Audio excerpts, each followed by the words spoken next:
Aí galera do Virando Olímpico, aqui quem fala é o professor Jefferson de Campos, o seu professor de astronomia para a Olimpíada Brasileira de Astronomia e Astronáutica.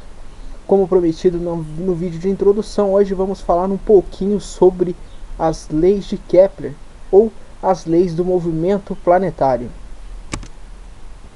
Primeiramente, quem foi Kepler? Kepler, ou Johannes Kepler, nasceu em 1571 e morreu em 1630 na Alemanha.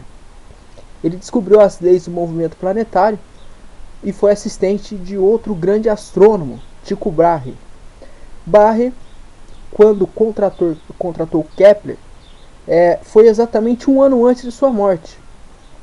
Ele ficou 30 anos analisando os movimentos dos planetas, mais precisamente o planeta Marte, e antes da sua morte deu a Kepler algumas de suas anotações. No entanto, Kepler não teve acesso a todas as informações e dados coletados por Brahe. Assim, Kepler teve que caminhar com suas próprias pernas para tentar então desenvolver aí as leis do movimento planetário que nós estudaremos a seguir.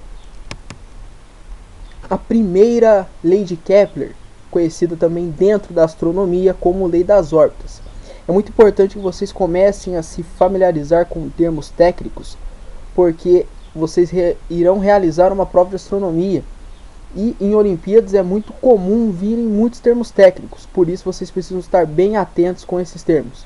Assim, as leis de Kepler decorrem de pesquisas científicas.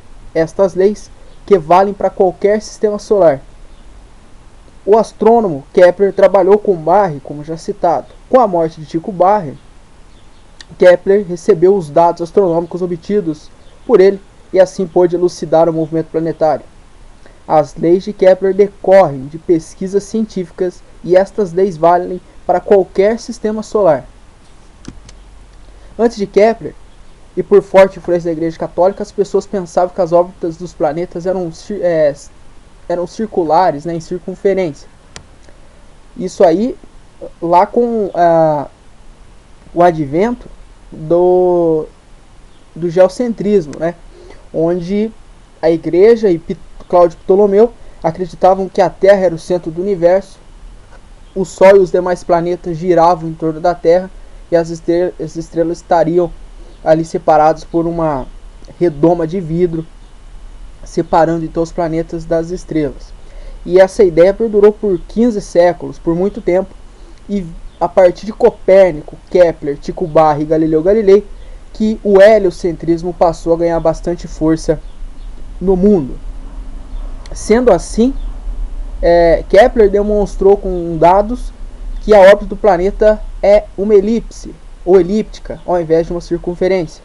Desta maneira, a primeira lei de Kepler traz que a trajetória das órbitas dos planetas ao redor do Sol é uma elipse, sendo que o Sol ocupará sempre um dos focos da elipse. Acreditava então que além da órbita ser circular, o Sol ou a Terra estariam exatamente no meio. Kepler vem e quebra todo esse paradigma, dizendo que o Sol ocupará sempre um dos lados, um dos focos da elipse, e que na verdade não é circular a órbita. Como a gente pode ver aí no desenho, na imagem, a gente tem um foco, dois focos, F1 e F2, e o Sol ali em laranja no F1, e o Sol sempre vai ocupar um desses focos, ele nunca vai ficar centralizado.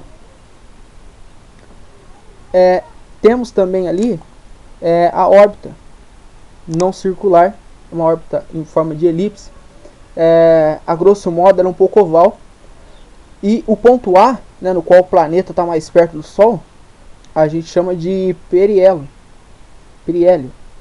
E o ponto B, onde o planeta está mais afastado, a gente chama de afélio. Periélio e afélio.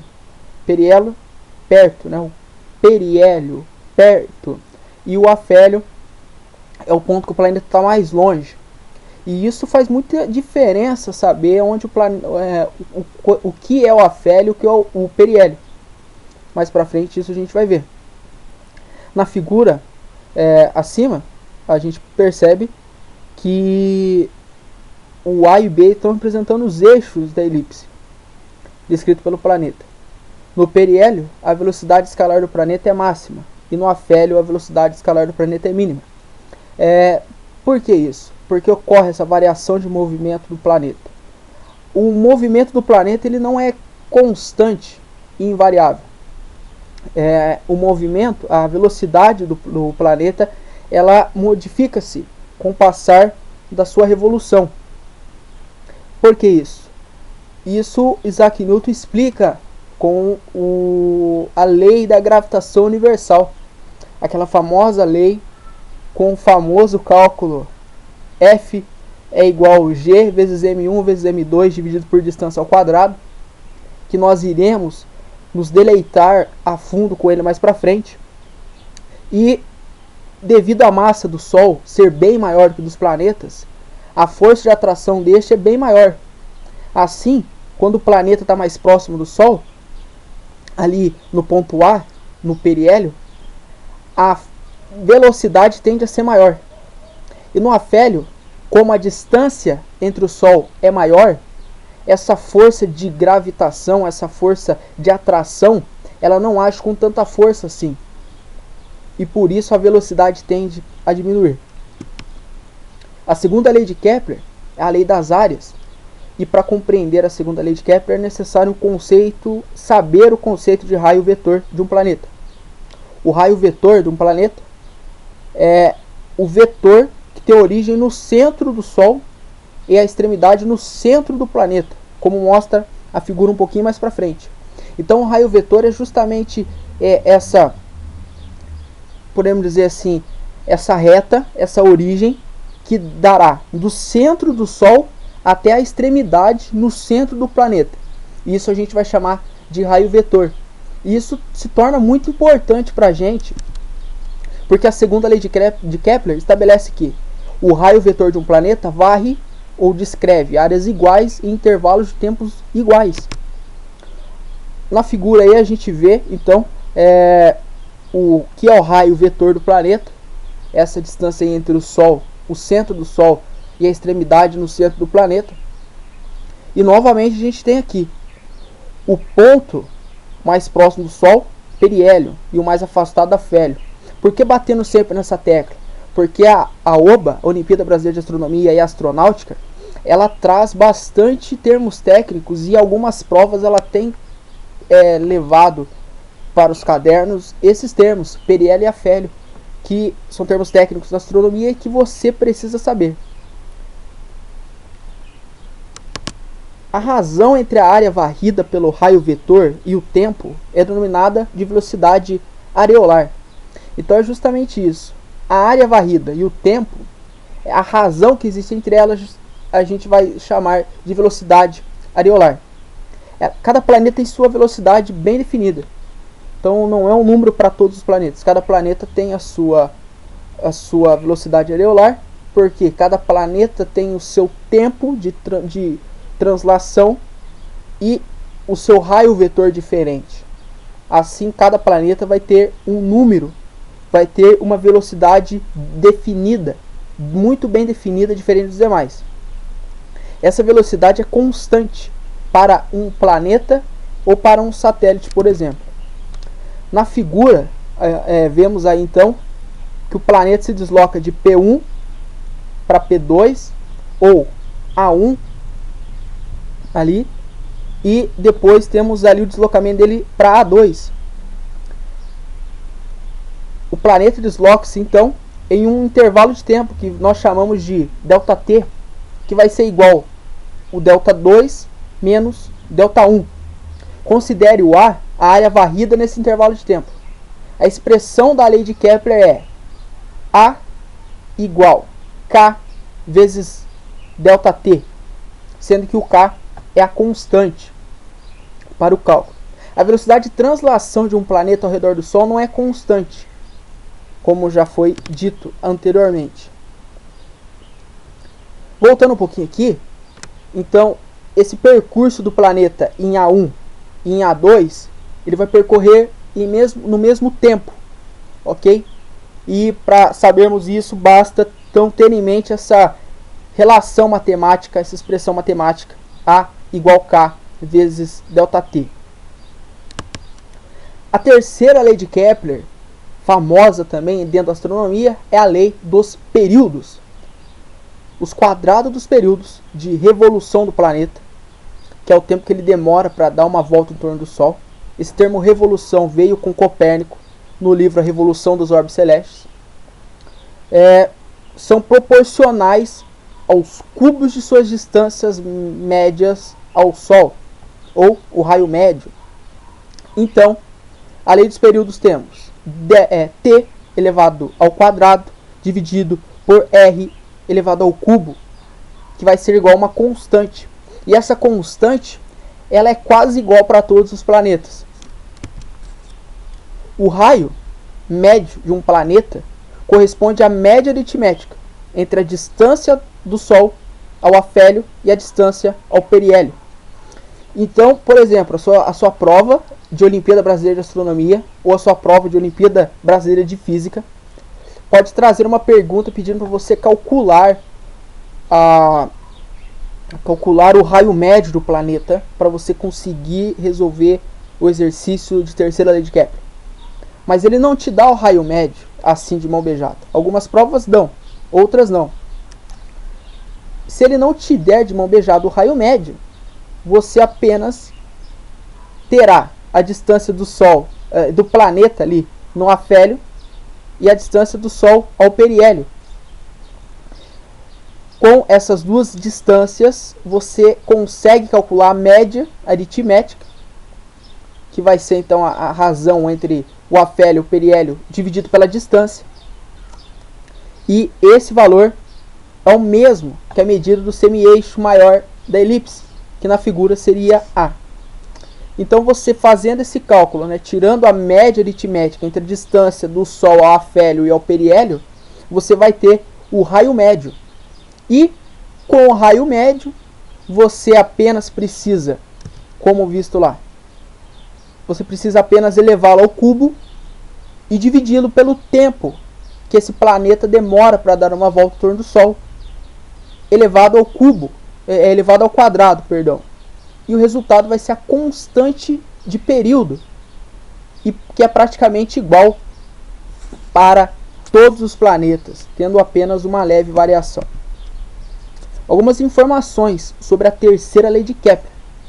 A constante K depende apenas da massa do Sol, e não do planeta que gira ao redor do Sol. Por quê? Porque é muito claro isso. Porque o que vai interferir realmente no movimento e no raio do planeta é o Sol, é a massa do Sol, porque é a massa do Sol que faz toda essa atração. Isaac Newton, na lei da gravitação universal, ele mostra que corpos com massa se atraem. Quanto maior a massa, maior a força de atração. Entre os planetas e o Sol isso também ocorre. Então, a força de atração do Sol em relação ao planeta é bem maior do que o planeta em relação ao Sol. Então, a constante de período, a constante K para Kepler, vai ser apenas dependente da massa do Sol e não do planeta que gira ao redor da estrela. Segundo ponto importante se tocar é que na expressão T elevado ao quadrado dividido por R elevado ao cubo igual a K, observamos que à medida que o R aumenta, o T também aumenta. O que significa que quanto mais afastado o planeta estiver do Sol, maior será o seu ano. Ok? Por quê? Quanto maior o tempo que o planeta leva para dar uma volta em torno do Sol, maior vai ser o raio. Por quê? Porque se ele demora muito tempo para dar uma volta em torno do Sol, isso significa que a força de atração do Sol com o planeta não é tão grande assim. Por isso que Mercúrio leva apenas alguns dias para dar uma volta em torno do Sol, e os planetas gigantes demoram anos e anos para completar essa mesma volta. Porque o raio deles em relação ao Sol é bem maior do que Mercúrio, por exemplo. Assim, eles levam um tempo maior para dar uma volta em torno do Sol, e o raio deles em relação ao Sol também é bem maior. Isso significa que quanto mais afastado, maior é o seu ano, que é o tempo que ele demora para dar uma volta em torno do Sol. O terceiro ponto é que para dois planetas quaisquer, como por exemplo Terra e Marte, vale a relação T da Terra elevado ao quadrado, dividido pelo raio da Terra elevado ao cubo, vai ser igual ao tempo de Marte elevado ao quadrado, dividido pelo raio de Marte elevado ao cubo. Por quê? Porque vai ter sempre uma relação. Essa constante K, ela vai ser praticamente igual para todos os planetas, salvo apenas alguma diferenciação que não vai ser tão grande assim. Podemos dizer bem assim que ocorre um empate técnico entre a constante K para todos os planetas. Por isso, qualquer planeta que eu pegar, pode ser Terra para Marte, ou Terra para Saturno ou para Urano, ou até mesmo Mercúrio para Plutão, essa relação de igualdade ela continua existindo. Outro ponto importante, o verão não ocorre quando a Terra está no periélio e nem o inverno quando está no afélio, porque isso aqui não significa distância para o Sol. Nós sabemos que as estações do ano não tem a ver com a distância do planeta para o Sol, mas sim a inclinação do planeta. É isso que determina o verão e o inverno, que será assunto também de uma aula nossa no futuro. Bom, terminamos aí a breve aula sobre leis de Kepler. Você pode pegar aí um livro de astronomia para estar vendo isso. Eu recomendo livro de física para você estar estudando. Antônio Máximo e Beatriz Alvarenga. Se você conseguir o volume único desse livro, é um livro fantástico. Se você não conseguir o volume único, se eu não me engano, o volume 2 desse livro traz um pouco sobre gravitação. E aí você vai encontrar as leis de Kepler e os livros do Halliday. Também é uma boa pedida. A próxima aula nossa vai ser sobre astronáutica. Eu me programei assim, uma aula de astronomia e uma aula de astronáutica. Uma aula de astronomia e uma aula de astronáutica. Como a próxima aula é astronáutica, o nosso assunto vai ser foguetes e ônibus espaciais. Na área de foguetes, vamos estudar um pouquinho sobre o Saturno, sobre Ariane e o Soyuz. E na área dos ônibus espaciais, falaremos de todos os ônibus espaciais da NASA. A Enterprise, o Columbia, e falaremos um pouquinho do acidente com o Columbia, a Challenger, e um pouquinho do acidente com esse ônibus espacial. Falaremos um pouquinho da Discovery, um pouquinho da Atlantis e um pouquinho da Endeavour. E falaremos também sobre a Buran, que é o ônibus espacial soviético. Espero você na semana que vem para a nossa próxima aula, foguetes e ônibus espaciais. Vem com o Virando Olímpico se preparar para a Olimpíada Brasileira de Astronomia.